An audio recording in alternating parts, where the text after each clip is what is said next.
الحمد لله وكفى وسلام على عباده الذين اصطفى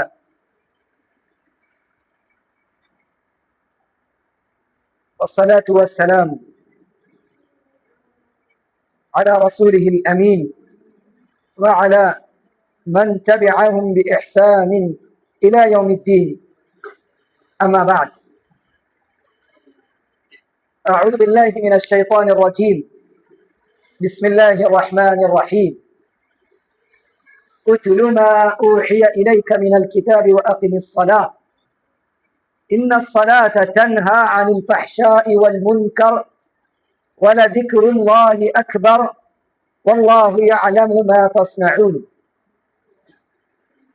اللہ کے فضل اور اس کے کرم سے اللہ تعالیٰ نے 20 روزے ہم سے مکمل کروا لیے ہیں.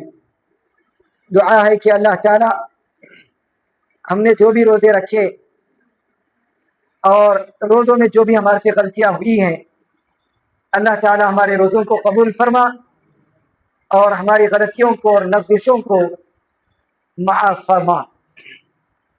آمین. آج قیام اللیل لیلۃ القدر کی 5 تاخراتوں میں سے پہلی تاخرات ہے. اللہ کے نبی محمد الرسول اللہ صلی اللہ علیہ وسلم نے لیلۃ القدر کو آخری عشرے کی 5 تاخراتوں میں سے تلاش کرنے کا حکم دیا. تو لہذا لیلۃ القدر 5 تاخراتوں میں سے کسی ایک تاخرات میں ضرور ہوگی. لہذا ہمیں معلوم نہیں ہے کہ کون سی تاخرات میں لیلۃ القدر ہے.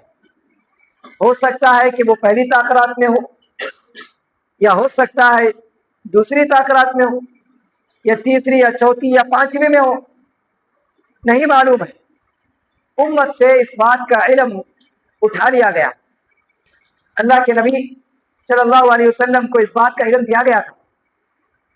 کون سی تاخرات میں لیلۃ القدر ہے بتایا گیا تھا، لیکن اللہ کے نبی اس بشارت اور خوشخبری کو لے کر مسجد میں آئے تو مسجد میں دیکھتے ہیں کہ 2 صحابی آپس میں جھگڑ رہے، لڑ رہے ہیں مسجد میں. تو اللہ کے نبی صلی اللہ علیہ وسلم ان کی لڑائی اور جھگڑے کو روکتے اور روکنے کے لیے آگے بڑھے. اس طرح جب ان کی لڑائی رکی اور جھگڑا ختم ہوا تو اللہ تعالیٰ نے اللہ کے نبی صلی اللہ علیہ وسلم کے دل سے لیلۃ القدر والی رات کا علم اللہ تعالیٰ نے اٹھا لیا. اب اللہ کے نبی کو حکم دیا گیا کہ آپ اپنی امت کو 5 تاخراتوں میں سے لیلۃ القدر کو تلاش کرنے کا حکم دے.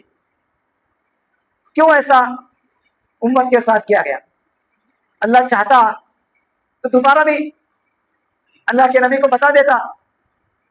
اللہ کے نبی بھول گئے تو اللہ کے نبی کو دوبارہ بتا دیا جاتا کہ لیلۃ القدر والی رات فلاں تاخرات میں ہے. لیکن کیوں جو ہے اللہ تعالیٰ نہیں بتایا نبی کو، اور کیوں یہ بات اللہ کے نبی کے دل سے اٹھا لی گئی؟ یہ اس لیے کہ اس میں بھی ایک حکمت ہے کہ آپ کی امت یعنی محمد صلی اللہ علیہ وسلم کی امت اللہ کی عبادت میں اور زیادہ مشغول ہو. کسی ایک رات کو مختص کرنے کے بجائے 5 راتیں اگر لیلۃ القدر کے طور پر ہم عبادت کریں گے تو 5 راتیں اللہ کی عبادت میں اپنے آپ کو مشغول رکھیں گے. اس طرح اللہ کی عبادت مزید ہوگی اور اللہ کی عبادت میں اضافہ ہوگا.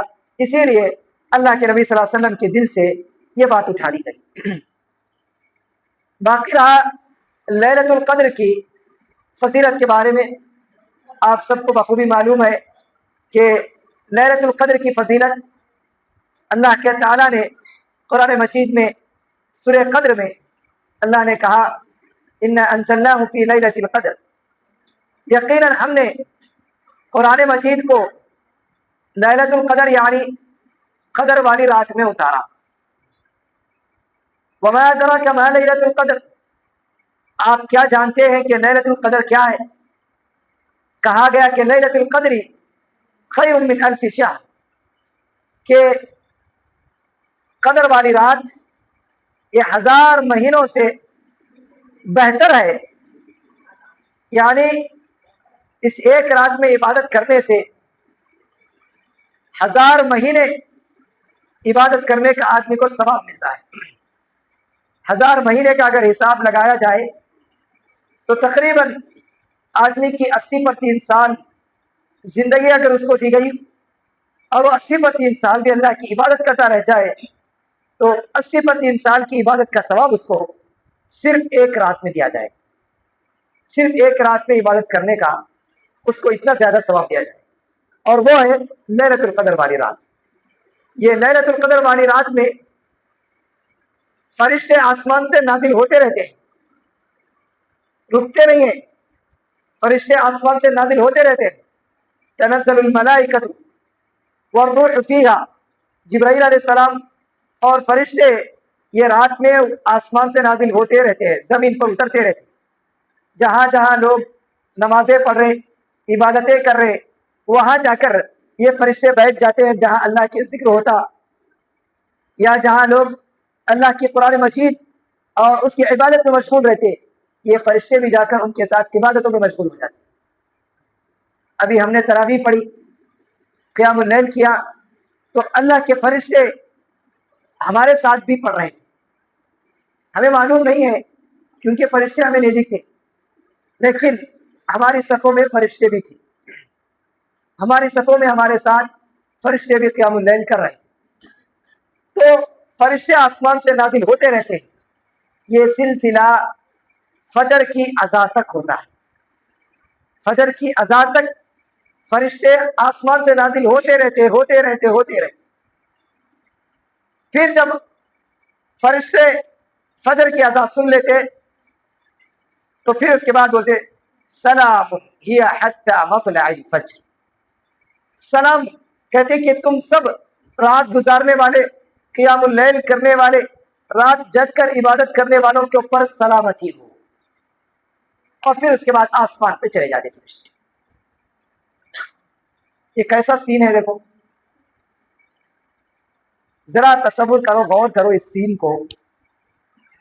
فکشنلی اگر اس سین کو، قرآن مجید کی اس صورت کو اگر ایک تصویر، ایک ویڈیو بنایا جائے تو کیا سین رہا ہوگا اور کیا سین رہتا ہوگا کہ قیام اللیل شروع ہوتا ہے، رات شروع ہوتی ہے، بندے اللہ کی عبادت میں مشغول رہتے ہیں، اور آسمان سے نورانی فرشتے جو نور سے بنائے گئے، نور کا مطلب نور جو کہ سفید اور روشنی، تو ایسے فرشتے آسمان سے نازل ہو رہے اور نازل ہوتے ہی رہتے ہیں. زمین بھر جاتی ہے ایسے فرشتوں سے، اتنے فرشتے نازل ہوتے ہیں. پھر جہاں جہاں عبادتیں کر رہے بندے وہاں جا کے ان کے ساتھ عبادت میں مشغول ہو جاتے فرشتے بھی. پھر جیسے ہی فجر کی اذان دی جاتی فرشتے پھر واپس چلے جاتے. یہ سین ہے. یہ سین کو اللہ تعالیٰ نے قرآن مجید کی ایک چھوٹی سورت سورہ قدر میں اللہ تعالیٰ نے بتایا. بہرحال یہ اللہ کا فضل اور اس کا کرم اور اس کا شکر احسان ہے کہ اللہ تعالیٰ نے ہمیں قیام اللیل اللہ کے لیے، اللہ کی رضا کے لیے اور اس کی خوشنودی کے لیے، اس کی رضامندی حاصل کرنے کے لیے اللہ نے ہمیں قیام اللیل کرنے کا موقع عنایت کیا ہے. تو بہرحال اللہ سے دعا ہے کہ اللہ تعالیٰ ہماری عبادتوں کو قبول فرمائے اور رات بھر ہمیں اللہ کی عبادت کرتے ہوئے جگنے کی توفیق عطا فرمائے. اللہ ہم جو تیرے لیے عبادتیں کر رہے ہیں، اپنے آپ کو تھکا رہے ہیں، اپنے جسموں کو تھکا رہے ہیں، جسموں کو باندھ کر رہے ہیں، جسموں کو چور کر رہے ہیں، صرف اور صرف تیری رضا کے لیے، تیری خوشنودی کے لیے، تیری رضامندی حاصل کرنے کے لیے ہم عبادتیں کر رہے ہیں. تو اللہ ان عبادتوں میں ہمارے اخلاص عطا فرما اور للہیت عطا فرما اور اس کو تو قبولیت عطا کر. آمین. میرے بھائیوں، اگر صحیح بات کہی جائے تو قیام اللیل میں صرف جو عبادتیں کریں گے، عبادتیں کرنے کا ہی، یہ عبادتیں کرنے کی ہی راتیں. اس میں بیان اور خطبہ، تقریریں اور اس کے علاوہ دوسری چیزیں بھی، یہ سب جو کتنا کم کریں گے اتنا اچھا ہے۔ علماء نے کہا کہ کیا وجہ ہے کہ لوگ بڑے بڑے سٹیز میں اور بڑے بڑے شہروں میں لوگ بڑے بڑے علماء کو بلا لیتے اور ان سے یہ قدر والی راتوں میں، تاک راتوں میں لمبے لمبے بیانات کرواتے، گھنٹہ 2 گھنٹے بیانات۔ جو گھنٹہ 2 گھنٹے اللہ کی عبادت میں اپنے آپ کو مشغول رکھنا ہے وہ بیانات میں مشغول رکھتے ہیں۔ تو سعودی عرب کے علماء، بڑے بڑے کبار علماء نے فتویٰ دیا ہے کہ لیلۃ القدر والی رات میں، قدر والی رات میں آدمی اپنے آپ کو زیادہ سے زیادہ عبادت میں مشغول رکھے، باقی دوسرے کاموں سے اپنے آپ کو دور رکھے۔ اس کے علاوہ یہ تو بیان تو جو ہے ہم دین کا سنتے ہیں، اس کے علاوہ چیزیں جیسے بات چیت، گھومنا پھرنا، کھانا پینا اور دوسرے دنیاوی کاموں میں مشغول ہونا، یہ سب چیزیں جتنا کم کریں گے اتنا زیادہ اچھا ہے۔ لیکن ہم دیکھتے ہیں سٹیز میں، خاص طور پر شہروں میں، لوگ ہر جگہ جو ہے کھانے کے دکانات، ہوٹلس یہ سب کھلے رہتے ہیں، لوگ رات بھر گپ شپ، رات بھر گھومنا پھرنا، نوجوان اور کھانے میں مشغول رہنا، یہ ساری رات اس میں گزار دیتے۔ یہ جو ہے قدر والی رات کی بے عزتی اور بے حرمتی ہے۔ اس سے بہتر ہے کہ آدمی سو جائے، اس سے بہتر ہے کہ آدمی سو جائے۔ رات جگ کر اگر وہ بیکار کی باتوں میں، زیادہ سے زیادہ کھانے پینے میں اور گھومنے پھرنے میں گزار رہا ہے تو اس سے قدر والی رات کی، لیلۃ القدر کی، شب قدر کی بے حرمتی ہوتی ہے۔ تو اس سے بہتر ہے کہ آدمی سو جائے، کیونکہ سونا بھی آدمی کا عبادت ہے، سونا بھی عبادت ہے۔ اللہ کے نبی صلی اللہ علیہ وسلم نے کہا جو بندہ امام کے ساتھ عشاء کی نماز جماعت کے ساتھ پڑھتا ہے، پھر رات میں سو جاتا ہے، پھر صبح میں آ کر امام کے ساتھ فجر کی نماز جماعت کے ساتھ پڑھتا ہے، اس بندے کو اللہ تعالیٰ ساری رات قیام کرنے کا، قیام اللیل کرنے کا ثواب دے دیتا ہے۔ تو لہذا آدمی بیکار کے دنیاوی کاموں میں مشغول ہو، اس سے بہتر ہے کہ سو جائے۔ لیلۃ القدر والی رات میں زیادہ سے زیادہ کیا کرنا ہے؟ سب سے پہلے نماز، زیادہ سے زیادہ نمازیں پڑھنا۔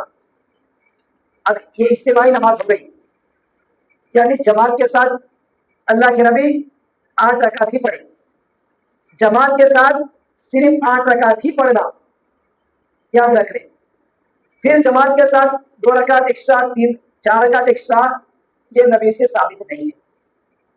اور علماء نے بھی فتویٰ دیے، فی الحال دوسرے علماء سے بھی جو ہے یہ فتویٰ پوچھا گیا ابھی حال میں کہ لوگ مساجد میں رمضان میں خاص طور پر قیام اللیل الگ سے پڑھتے ہیں جماعت کے ساتھ، کیا ایسا پڑھنا جائز ہے؟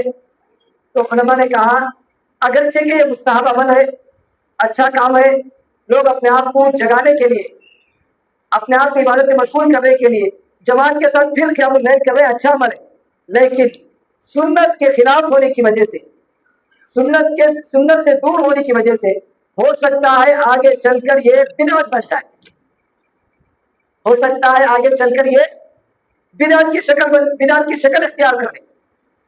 جیسا کہ ہم دیکھتے ہیں کتنے ایسے اچھے کام ہیں جو لوگ جو ہے اچھے کام، نیک کام، ثواب کے کام، لیکن اس کو اچھی نیت سے کیے، لیکن آگے چل کر وہ بدعت کی شکل اختیار کر لی، بدعت کی شکل بن گئی۔ تو لہذا اس سے دور رکھتے ہوئے علماء نے فتویٰ دیا کہ مسجد میں جماعت کے ساتھ صرف 8 رکعت ہی قیام اللیل کیا جائے، باقی انفرادی طور پر آدمی جتنا چاہے نمازیں پڑھے، کوئی اس کو روک ٹوک نہیں، 20 پڑھے، 40 پڑھے یا عبادتوں پر عبادتیں کرے، کوئی اس کو روک ٹوک نہیں ہے۔ اس کے دلائل اور اس کے آثار، اس کے شواہد، اس کے پروف صحابہ میں، تابعین میں، تبع تابعین میں، سب میں ملتے ہیں الحمدللہ۔ تو لہٰذا آدمی انفرادی طور پر ہر جگہ آدمی انفرادی طور پر نمازیں پڑھ سکتا ہے، جتنی چاہے پڑھ سکتا ہے۔ تو لہٰذا ہمیں سنت پر عمل کرنا چاہیے۔ ہم زیادہ جاگنے کے لیے، زیادہ عبادت کرنے کے لیے ہم سنت کے خلاف کام نہیں کرنا، سنت سے دور کام نہیں کرنا چاہے۔ اور لوگ چاہے، اور دوسری بات، قیام اللیل اس لیے بھی کرواتے ہیں تاکہ جو لوگ جو ہے اچھی طرح جو ہے مضبوطی سے کھڑنا چاہتے ہیں، جذبے کے ساتھ کھڑے ہو کر نماز پڑھنا چاہتے ہیں، اور وہ لوگ جو ہے عام تراویح میں شامل نہیں ہوتے، وہ لوگ قیام اللیل میں آنا چاہتے ہیں، تو ایسے لوگوں کا خیال کرتے ہوئے قیام اللیل پڑھایا جاتا ہے۔ اور اسی طرح قیام اللیل اس لیے بھی پڑھایا جاتا ہے جہاں پڑھایا جاتا ہے، اس لیے بھی پڑھایا جاتا ہے کہ جو لوگ تراویح پڑھ کے چلے جانا چاہتے ہیں چلے جاتے ہیں، پھر جو قیام اللیل پڑھنے والے ہیں انہوں آتے ہیں، انہوں آ کے قیام اللیل پڑھتے ہیں، یعنی دوسرے لوگوں کی سہولت کے لیے قیام اللیل کا شروعات کی جاتی ہے۔ تو لوگوں کے خیال کرتے ہوئے دین میں سنت کے خلاف کوئی نیا کام ایجاد نہیں کیا جا سکتا، یاد رکھیں۔ لوگوں کا خیال کرتے ہوئے دین نہیں ہے، بلکہ دین کا خیال کرتے ہوئے لوگ ہیں۔ دین کا خیال کرتے ہوئے اپنے آپ کو جو ہے دین کے مطابق ایڈجسٹ کرنا ہے، نہ کہ دین ہمارے مطابق ایڈجسٹ ہوگا۔ ہم یہی دیکھ رہے ہیں کہ اپنے آپ کو دین کے مطابق کرنے کے بجائے ہم دین کو ہمارے مطابق کر دے رہے ہیں، ہمارے مطابق دین کو ڈال دے رہے ہیں۔ جیسے مثال کے طور پر یہ جو رات جتنی بھی رمضان کی تراویح ہے، یہ جو ہے اللہ کے نبی صلی اللہ علیہ وسلم پہلے 3 دن جماعت کے ساتھ پڑھے، 3 دن پڑھے جماعت کے ساتھ، تو 3 دن میں صحابہ کی جماعت بڑھ گئی، خوب بڑھ گئی، بھر گئی مسجد، اتنے لوگ آئے۔ اللہ کے نبی صلی اللہ علیہ وسلم انفرادی عبادت بھی کرتے تھے، قیام اللیل کرتے تھے، پوا میں جو ہے ضرب آ جاتا، سن جاتے تھے پوا، اتنا کھڑے ہو کر عبادت کرتے تھے۔ لیکن ہم جو ہے لوگوں کا خیال کرتے ہوئے لوگ جلدی جلدی نماز پڑھ کر جانا چاہتے، جلدی جلدی نماز پڑھ کر جانا چاہے، لہٰذا جلدی پڑھا کے ختم کر کے چلے جائے۔ الحمدللہ اہل حدیث مساجد میں تو یہ نہیں ہوتا، آرام سے سکون سے نماز پڑھائی جاتی، تراویح پڑھائی جاتی ہے۔ لیکن ہم دیکھتے ہیں کہ دوسرے مساجد میں لوگ جہاں جو مسجد میں جلدی نماز پڑھتے وہاں جاتی، جہاں جو مسجد میں جلدی نماز پڑھتے وہاں جاتی، وہاں جا کر فوراً جلدی نماز پڑھ کے نکل جاتی۔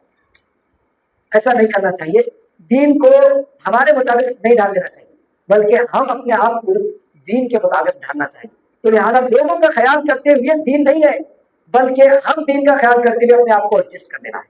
تو لہٰذا میرا کہنا یہ ہے کہ قیام اللیل الگ سے کوئی جماعت بنا کر نہیں پڑھ سکتے ہیں۔ ہم جو ہے جتنی پڑھیں گے یہی 8 رکعت کی تراویح میں اس کو لمبی کر سکتے ہیں، اس کو طویل کر سکتے ہیں، اس کی کیفیت بدل سکتے ہیں۔ یہی وجہ ہے کہ اللہ کے نبی کو پوچھا گیا کہ قیام اللیل کتنی رکعت پڑھنا ہے، اللہ کے نبی کو پوچھا گیا، صحابہ سوال کریں کتنی رکعت پڑھنا قیام اللیل، تو اللہ کے نبی صلی اللہ علیہ وسلم نے ان کو جواب میں کتنی رکعت بتائے نہیں، بلکہ کیسا پڑھنا وہ بتائے، 2 رکعت بھی ہو کیسا پڑھنا وہ بتائے۔ اللہ کے نبی نے کہا صلاۃ اللیل مثنی مثنی، رات کی نماز 2 رکعت ہے۔ اور پھر حضرت عائشہ بتاتی ہے رضی اللہ عنہا، اللہ کے نبی جو 2 رکعت نماز پڑھتے تھے تو وہ 2 رکعت اتنے آرام سے پڑھتے تھے کہ آپ کا قیام بھی لمبا، آپ کے رکوع بھی لمبے، آپ کے سجدے بھی لمبے، لمبا قیام، لمبا رکوع، لمبا سجدہ، آرام سے نماز پڑھتے تھے۔ یہ ایسی نمازیں ہونا چاہیے، ایسی نمازیں اللہ والی نمازیں، للہیت والی نمازیں، خشوع و خضوع والی نمازیں، اور اللہ کو پسند ایسی نمازیں۔ تو لہذا انہی نمازوں کا اہتمام کرنا چاہیے، باقی دوسری نمازیں جماعت کے ساتھ نہیں پڑھنی چاہیے۔ یہ رہی ایک بنیادی باتیں قیام اللیل اور شب قدر کی تعلق سے، لیلۃ القدر کے تعلق سے۔ باقی پارے میں جو ہے اس کی تفسیر اور اس کی تشریح ہم جو پڑھتے ہی رہتے ہیں، تو لہذا اپنے طور پر ہی لوگ جو ہے اپنے طور پر بھی قرآن مجید کا ترجمہ اور قرآن مجید کی تلاوت کرتے رہیں، یہ جو بہتر ہے۔ اللہ سے دعا ہے کہ اللہ تعالیٰ ہمیں مزید رات تیری عبادت میں اپنے آپ کو مشغول رکھنے کی اللہ ہم سب کو توفیق عطا فرما، اور اللہ تعالیٰ زیادہ سے زیادہ ہم اللہ کی عبادت میں اپنے آپ کو مشغول رکھنے کی اللہ میں توفیق عطا فرما۔ ابھی آپ لوگ انفرادی عبادت کریں، انفرادی عبادتوں میں نماز، وضو کریں، قضائے حاجت کی جا کے وضو کریں، 2 رکعت نفل نماز پڑھیں، پھر اسی طرح قرآن مجید کی تلاوت کریں، پھر دعا کریں۔ اللہ تعالیٰ آسمان دنیا پہ آتا ہے، یہ جو آسمان دکھ رہا ہمارے کو، یہ آسمان پہ آتا ہے اللہ تعالیٰ، اللہ پکارتا ہے میرا بندہ کون ہے جو دعا کرتا ہے، میں اس کی پکار کو سنتا ہوں۔ تو دعا زیادہ سے زیادہ دعا میں مشغول رہیں، اسی طرح ذکر و اذکار کریں، ذکر و اذکار میں مشغول ہوں، استغفار کریں، اور اسی طرح زیادہ سے زیادہ وہ دعا پڑھے جو کہ اللہ کے نبی حضرت عائشہ کو سکھائے. حضرت عائشہ نے پوچھا کہ اگر میں تاخرات میں لیلۃ القدر کو پا لوں تو کون سی دعا پڑھوں؟ تو حضرت عائشہ کو اللہ کے نبی نے کہا، دعا سکھلائی، اللہم انک عفو تحب العفو فاعف عنی، اللہ یقیناً تو معاف کرنے والا ہے، معافی کو پسند کرتا ہے، تو مجھے معاف فرما. یہ دعا کثرت سے پڑھتے رہے. اور اسی طرح اگر آپ کو نیند کا غلبہ آیا تو پھر آرام سے سو جائیں. نیند کا غلبہ آیا تو سو جائے، تھوڑی دیر الارم رکھ لے، پھر اٹھے، پھر وضو کرے، پھر نماز پڑھے. ایسا نہ ہو کہ سو گئے پھر سیدھا گئے سحری کو اٹھے، ایسا بھی نہیں کرنا. تھوڑی دیر سونا، پھر جو ہے فوراً الارم، آدھے گھنٹے کا الارم رکھ لینا، پھر اٹھ جانا، اٹھ کے پھر وضو کر کے پھر عبادت میں مشغول ہو جانا. انشاءاللہ وتر کی نماز ٹھیک 3 بجے پڑھائی جائے گی. تب تک آپ اپنی انفرادی عبادتوں میں مشغول ہوں. السلام علیکم ورحمۃ اللہ وبرکاتہ.